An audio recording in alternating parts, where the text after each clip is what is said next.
आप लोग को इस बात की जानकारी लग रही है कि देश की दुर्गति में सबसे बड़ा योगदान किसका है? तो हम तो एक ही शब्द बोलेंगे, ये राजनीति नेताओं का। आप लोग बोलिएगा कि कैसे? ये राजनीतिक नेता ही तो सिर्फ देश की प्रगति नहीं कर सकते हैं। हाँ, हम भी जानते हैं कि सिर्फ राजनीतिक नेता देश की प्रगति नहीं करा सकते हैं, लेकिन सबसे बड़ी हाथ यही इसी का है।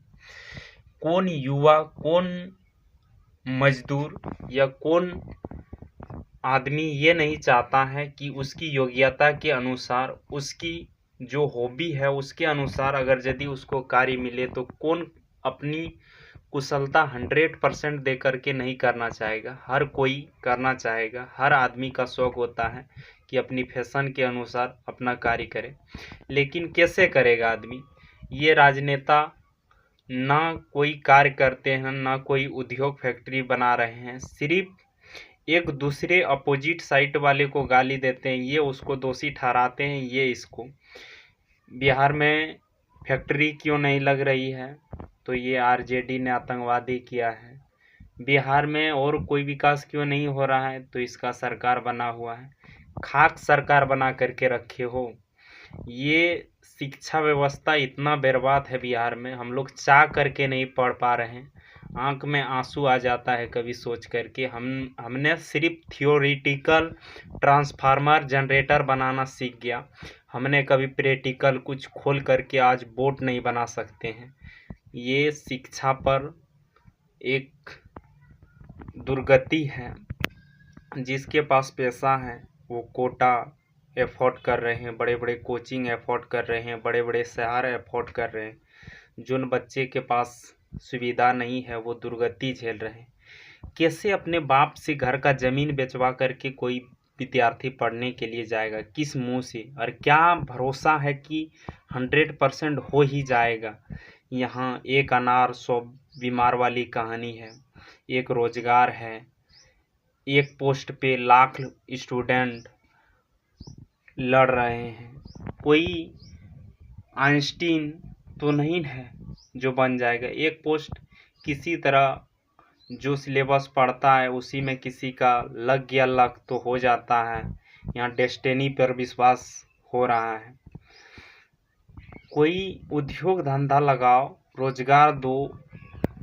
अगर यदि हम लोग जैसे कोई कहता है कि आप लोग भी तो सोशल मीडिया पे टाइम व्यस्त कर रहे हैं, यहाँ रील बना रहे हैं, यहाँ वीडियो बना रहे हैं, फालतू का टाइम व्यस्त कर रहे हैं, करें क्या यार?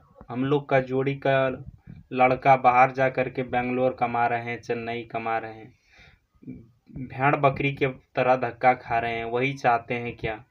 ये चार दीवारी के अंदर बैठ कर के किताबों में दिन भर उलझे रहना आसान बात नहीं है किसी के लिए, और कोई शौक से थोड़ी उलझेगा।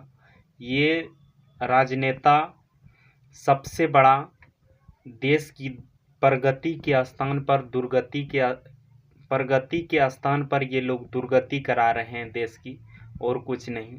हर बार बोलता है विशेष राज्य का दर्जा बिहार को मिलेगा, आज तक तो नहीं मिला और शायद हमको लगता है मिलेगा भी नहीं। यहाँ की बिहार की नेता का तो कुछ अलग ही बात है, एक दूसरे में दिन रात उलझे रहते हैं। बीजेपी आरजेडी फलना तिसका दिन भर किए रहते हैं। अपना राज से कोई प्रेम नहीं है, देश से कोई प्रेम नहीं है। सबसे बड़ा आतंकवादी ये राजनेता है। सब राजनेता को नहीं कह सकते हैं, जैसे राघव चड्ढा, इमरान प्रतापगढ़ी, इस सब को तो हम लोग नहीं कह सकते हैं। लेकिन अधिक से अधिक नेता में सिर्फ देशद्रोही भरा हुआ है। वो चाहते हैं देश का जनता इस तरह अनपढ़, मूर्ख, बेरोजगार बैठा रहे, ताकि धर्म का मामला छेड़ करके, राजनीति का मामला छेड़ करके वोट के समय वोट ले लें, बाकी समय जनता जाए भाड़ में। कोई फर्क ये राजनेता को नहीं पड़ता है। मान के चलिए हम लोग ही हैं, कोई एजुकेशन का बिहार में शिक्षा का स्तर रहे, कोई यूनिवर्सिटी, कोई टेक्निकल ऑफिस, जहाँ प्रैक्टिस कराई जाए ऐसा रहे तब ना। हम लोग तो कॉपी पे जनरेटर बनाना, ट्रांसफार्मर बनाना सीख गए, बहुत कुछ बनाना सीख गए। साइंस में सिर्फ थ्योरी रट के और प्रैक्टिकल में खाक कुछ नहीं सीख पाए। तो ये इस राज्य की दुर्गति है। अभी भी राज्य को सुधारने की अवसर है, सुधार लिया जाए, वरना पाकिस्तान के सर तरह पूरी इंडिया हमको गाली देगी, हमारे योगदान कुछ नहीं होगा। एक शिक्षक या एक बेहतरीन आदमी बिहार का क्या कर सकते हैं? जैसे खान सर शिक्षक 100% एफर्ट लगा रहे हैं, लेकिन ये राजनेता सबको थोड़ा सा भी शर्म नहीं है। ये राज को बेच खाएंगे, देश को बेच खाएंगे। जय हिंद, जय भारत।